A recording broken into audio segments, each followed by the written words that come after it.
Turma do propósito, e aí, meu irmão, tudo bem? Espero que sim. Um capítulo da Bíblia por dia, orar todos os dias, tentar mudar. São os objetivos do nosso grupo propósito. Hoje, Salmo de número 49. Meu irmão, até quinta-feira dessa semana sai o nosso material semanal. Não saiu semana passada, devido aí uma série de fatores, entre eles a enfermidade da minha filha, compromissos que nós temos aqui com a nossa associação. Mas quinta-feira sai o material que vai somar tanto o tema da semana passada quanto o tema dessa semana em um só. Então, você não vai ficar, não vai perder nada. E eu gostaria, meu irmão, de compartilhar com você o Salmo de número 49.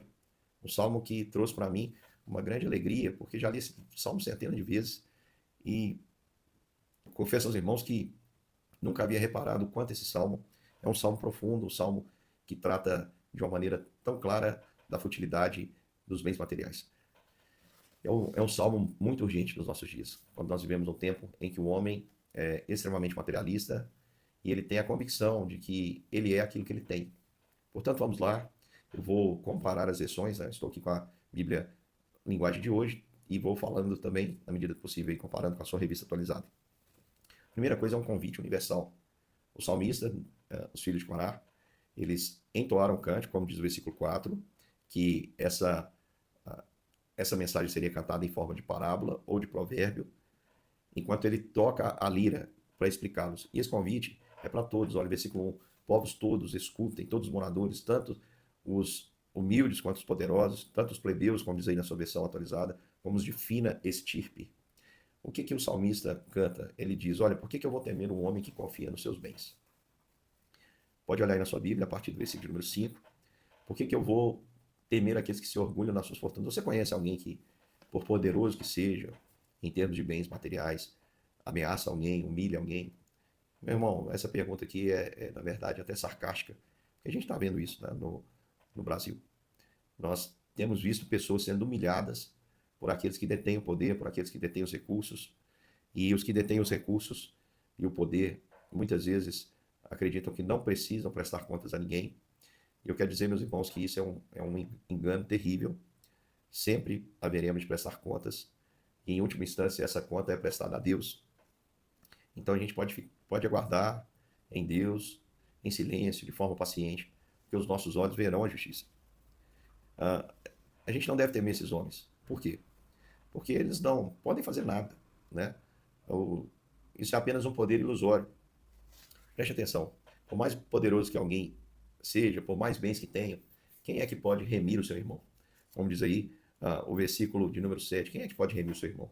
Quem é que pode negociar a salvação? O Rei Supremo, aquele a quem devemos prestar conta em última instância, ele não aceita Pix, cartão, criptomoeda, terras. O que Deus tem? O que nós possuímos que Deus não tem? Tudo é dele.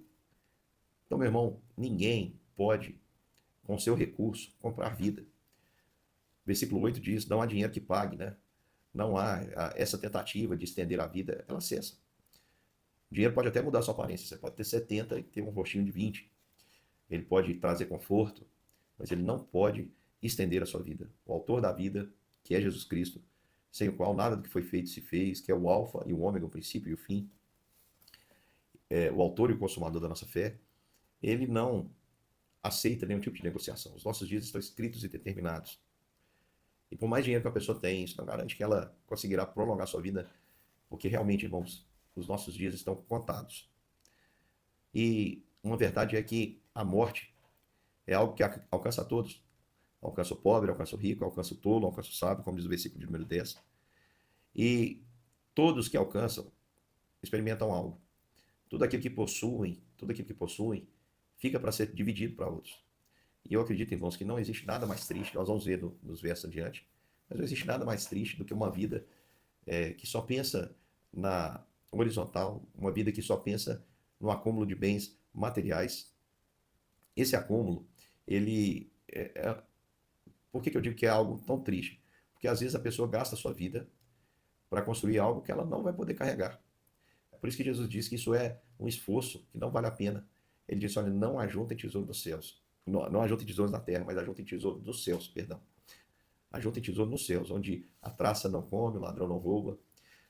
Certa vez, se eu não me engano, era o Ayrton Senna, eu já ouvi essa história, ele tinha uma opção para fazer. Ou ele tentava terminar a corrida sem abastecer e teria chance de ganhar, ou ele parava para abastecer e ficaria em uma segunda, terceira colocação, se tivesse muita eficiência para recuperar o tempo do abastecimento. E ele decidiu então arriscar, e ele cruzou a linha de chegada com o tanque vazio, ou seja, o que ele tinha, ele gastou naquela corrida. Irmãos, eu quero que a minha vida seja assim. Eu espero que você deseje isso também. Qual é o sentido de chegarmos no final com o tanque cheio? Nós vamos poder falar isso com o Senhor? Ô Jesus, estou aqui para mostrar para o Senhor como a minha vida foi importante.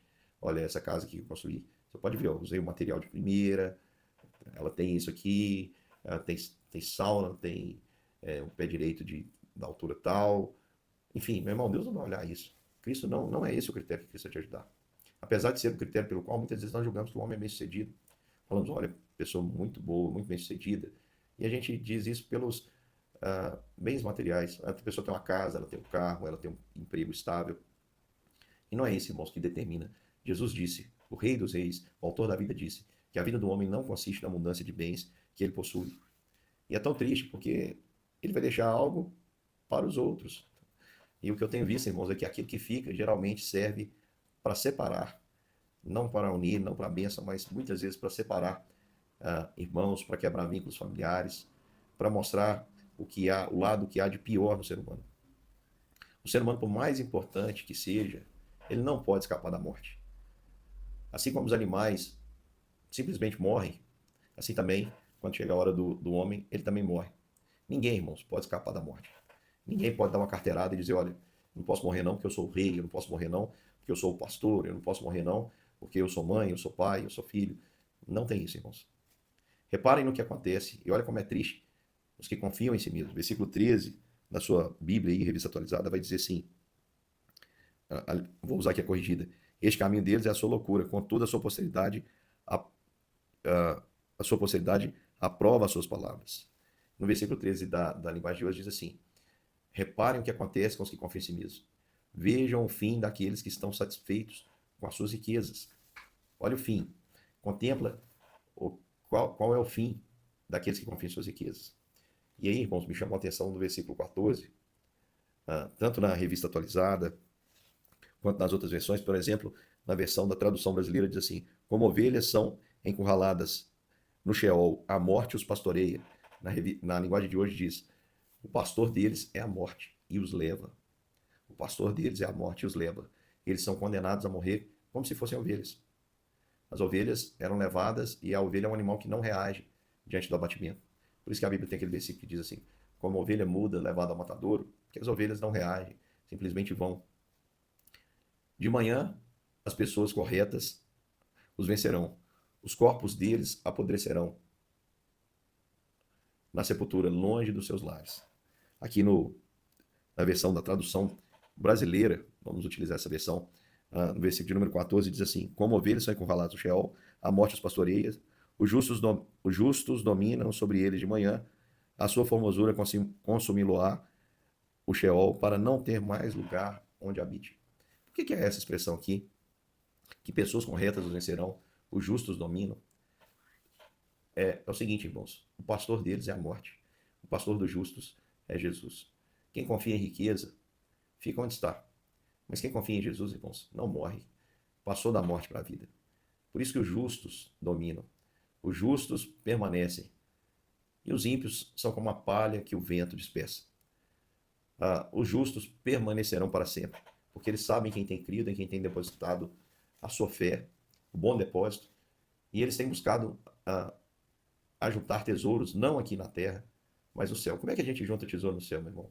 Toda vez, meu querido irmão, que você usa tudo que você tem, seja o seu tempo, a sua atenção, os seus recursos, para abençoar a vida de outra pessoa, de um pequenino, de um semelhante, a começar da sua própria casa, cuidando bem da sua família, depois dos seus irmãos da fé, seus familiares, até mesmo seus inimigos. Toda vez que você faz isso, meu querido irmão, você está investindo, você abriu uma conta que o recurso vai ser transferido para o céu. Por quê? Porque aquilo que você investe na vida do seu irmão, seja tempo, seja recurso, seja atenção, tudo que você faz, meu irmão, a um pequenino, a alguém, a quem te ama, a quem não te ama, a quem te abençoa, a quem te persegue, isso vai acompanhá-lo pela eternidade. Porque a única coisa que vai para a eternidade, irmãos, são as pessoas. É assim que nós ajuntamos tesouros no céu, porque é este o critério que Jesus usará para nos julgar. Por isso, meu irmão, eu e você não andamos preocupados em ajuntar como se não tivéssemos quem cuida de nós. O nosso pastor não é a morte. o nosso pastor é Jesus. E de nada sentiremos falta, porque ele é suficiente. Diz o versículo 15 que porém Deus me livrará do poder da morte, pois ele me receberá. Como eu falei aqui, o nosso pastor é Jesus. Por isso, não se preocupem quando alguém fica rico, a sua riqueza aumenta cada vez mais. Eu fico muito triste quando eu encontro um cristão que está ardendo de inveja porque alguém está melhor financeiramente do que ele. Meu irmão, isso é um sentimento que não deveria existir no seu coração. Você deveria se alegrar com aquilo que Deus dá a você e com aquilo que Deus também faz na vida do seu irmão. Afinal de contas, nós somos uma família e nada é propriamente nosso, tudo é de Deus e está à disposição dele para servir a todos que precisarem. Não fique, portanto, com inveja de quem prospera, porque às vezes você está invejando alguém que tem algum recurso, meu irmão, e aquela pessoa, ela é muito pobre. Eu tenho uma frase que eu gosto muito, que tem gente que é tão pobre que só tem dinheiro. Eu pergunto, existem bênçãos maiores que os bens materiais? Sim, tem, meu irmão. Sua família. Às vezes a gente percebe o quanto o homem corre atrás das coisas materiais e para obter as coisas materiais perde o contato com a sua família, perde o contato com seus filhos, perde o contato com a sua esposa, perde o contato com o seu esposo. E qual é o sentido disso? Amanhã, se um deles ficar doente, a gente vai abrir mão de tudo aquilo que nós construímos, tudo aquilo que adquirimos, para a gente ter mais tempo. Então por que você não faz o inverso, meu irmão? Preocupe menos com as coisas e aproveite o seu tempo mais com as pessoas. E não tema, você não é pastoreado pela morte, você é pastoreado por Jesus. Ele vai suprir todas as necessidades. No versículo 18 aí da versão, da tradução brasileira, diz: porque quando morrer, versículo 17, não levará coisa alguma, a sua glória descerá após ele, ainda que ele, enquanto vivo, abençoou a sua alma. Ou seja, ainda que ele tenha sido generoso, os homens o louvam enquanto fazes o bem a ti mesmo, ele vai reunir-se com seus antepassados no lugar onde a escuridão dura para sempre. O ser humano, por mais importante que seja, não pode escapar da morte. Como os animais morrem, ele também morre. Enfim, o salmista, no final, ele conclui usando mais uma vez esse argumento, comparando a vida do homem à vida de um animal. Assim como o animal morre, assim também o homem tomba, morre.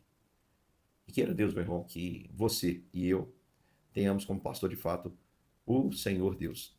Porque o Senhor Deus é aquele que não permitirá que a nossa sepultura seja o nosso local de morada eterna. Não permitirá que nós experimentemos o que a Bíblia chama de morte eterna. Pelo contrário, não pelos bens materiais, não pela prata nem pelo ouro, mas pelo sangue do Supremo Pastor Jesus Cristo, o Cordeiro de Deus que tira o pecado do mundo. Nós seremos, irmãos, resgatados, ressuscitaremos, sairemos das nossas sepulturas, subiremos para com o Senhor nos ares, sem pagar um centavo, porque é pela graça que somos salvos, mediante a fé. Isso não vem de nós, é um dom de Deus. Um grande abraço, meu irmão. Amanhã estamos juntos para mais um capítulo das Escrituras.